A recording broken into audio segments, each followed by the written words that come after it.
Ninth class. आज जो हम चैप्टर स्टार्ट करेंगे वो है chapter number 13, why do we fall ill, हम बीमार क्यों होते हैं। तो इसकी ये टर्मिनोलॉजी है जो आपको समझनी है, इससे आपको क्वेश्चंस को याद करने में आसानी होगी। तो सबसे पहला है health. It is a state of physical, mental and social wellbeing, यानी अगर कोई व्यक्ति शारीरिक रूप से, मानसिक रूप से और सामाजिक रूप से ठीक है तो वो हेल्दी है। यही हेल्थ की डेफिनेशन है। डिजीज़, जब हमारे शरीर जो है वो नॉर्मल तरीके से फंक्शनिंग नहीं करता तो वो बीमार है। नेक्स्ट है एक्यूट डिजीज़, ऐसी बीमारी जो बहुत जल्दी पैदा होती है और थोड़े समय के लिए रहती है, इसके बाद शरीर जो है वो बिल्कुल नॉर्मल हो जाता है, इसको एक्यूट डिजीज़ बोला जाता है। क्रोनिक डिजीज़, ऐसी बीमारी जो बहुत लंबे समय में बनती है और इसका इफ़ेक्ट जो है वो हमारी सेहत पर बहुत ज़्यादा होता है, बहुत हैज़ार्डियस होती है ये। कम्युनिटी हेल्थ, ऐसी एक्टिविटीज़ जो किसी पूरी की पूरी कम्युनिटी की हेल्थ को इम्प्रूव करने के लिए की जाती हैं, उसको कम्युनिटी हेल्थ कहते हैं। डेफिशिएंसी डिजीज़, ऐसी बीमारियां जो किसी न्यूट्रिशन या हार्मोन की कमी के कारण होती हैं, उनको डेफिशिएंसी डिजीज़ कहते हैं। एक्वायर्ड डिजीज़, ऐसी डिजीज़ जो धीरे धीरे पनपती हैं किसी मनुष्य के अंदर, उनको एक्वायर्ड डिजीज़ बोलते हैं। कंजेनिटल डिजीज़, जो जन्मजात बीमारियां होती हैं उनको कंजेनिटल डिजीज़ बोलते हैं। एड्स, ये एड्स की फुल फॉर्म है एक्वायर्ड इम्यूनो डेफिशिएंसी सिंड्रोम, और एड्स बीमारी को पैदा करने वाला जो वायरस है HIV, उसकी डेफिनेशन होती है human immuno deficiency virus. Next है PEM, प्रोटीन एनर्जी माल न्यूट्रिशन। माल न्यूट्रिशन होता है कुपोषण, यानी प्रोटीन और एनर्जी, यानी नॉर्मल जो हमारे भोजन में पर्याप्त मात्रा में प्रोटीन नहीं है या कार्बोहाइड्रेट्स की मात्रा कम है या हमें भोजन ही कम मिल रहा है बहुत लंबे समय से, तो ये बीमारी हो जाती है PEM, जिसके कारण हमारा मसल लॉस होता है और ये काफ़ी डेंजरस है। कम्युनिकेबल डिजीज़, ऐसी बीमारियां जो एक व्यक्ति से दूसरे व्यक्ति को फैल जाती हैं किसी वायरस, बैक्टीरिया या फंगी के द्वारा, तो ऐसी बीमारियों को कम्युनिकेबल डिजीज़ बोलते हैं। इन्फेक्शन, जब किसी भी एनिमल के शरीर में कोई दूसरा पैरासाइट, बैक्टीरिया, प्रोटोजोआ या वायरस जाता है तो उन दोनों के अंदर खुद को बचाए रखने के लिए एक लड़ाई होती है, इसी को इन्फेक्शन कहा जाता है। बैलेंस डाइट, ऐसी डाइट जिसके अंदर सभी मैक्रोन्यूट्रिएंट्स और माइक्रोन्यूट्रिएंट्स प्रॉपर मात्रा में हो और बैलेंस्ड रेशियो में हो, यानी जितने इंसान को ज़रूरत है उतने हो, ना उससे ज़्यादा ना उससे कम, तो ऐसी डाइट को बैलेंस डाइट कहा जाता है। रफेज, ये हमारे भोजन का एक ऐसा कंपोनेंट होता है जो पचता नहीं है मगर भोजन को पचाने में मदद करता है, इसको नॉर्मल भाषा में फाइबर कहते हैं। तो WHO, ये फुल फॉर्म है वर्ल्ड हेल्थ ऑर्गेनाइजेशन। इटियोलॉजी, ये बीमारी किस कारण से होती है इस चीज़ को जानने की पढ़ाई होती है।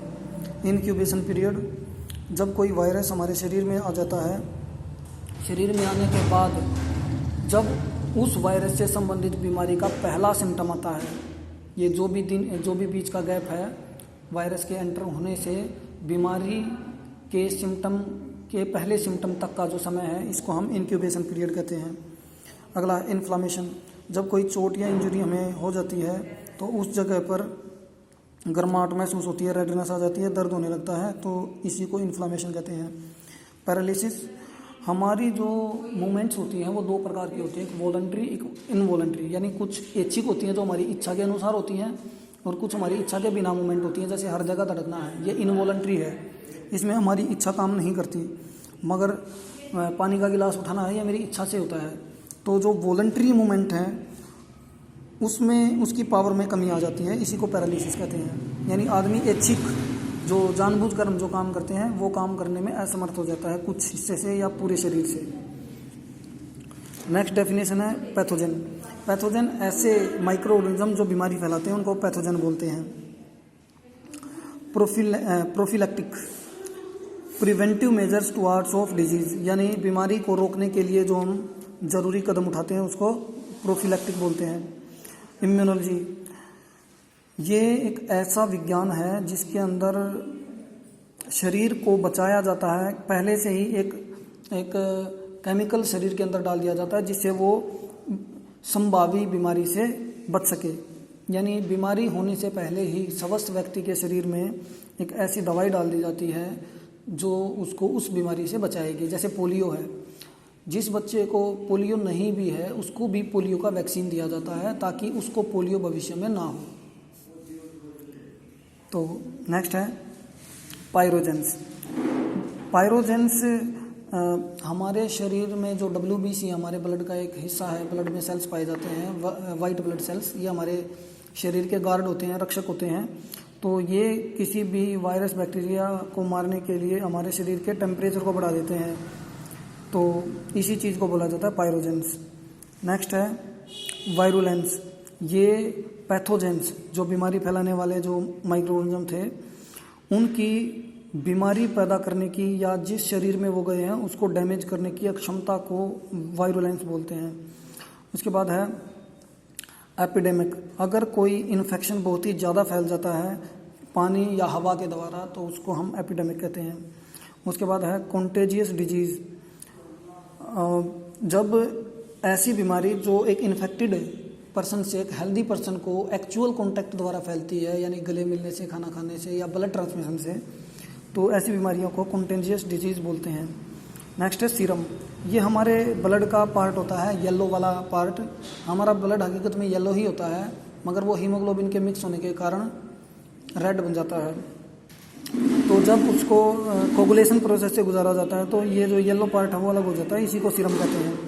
नेक्स्ट है थेरेपी। बीमारियों को ठीक करने की जो प्रोसेस है उसको थेरेपी कहा जाता है। वैक्सीन, ये मैं आपको पहले बता चुका हूँ इम्यूनोलॉजी वाले टॉपिक में।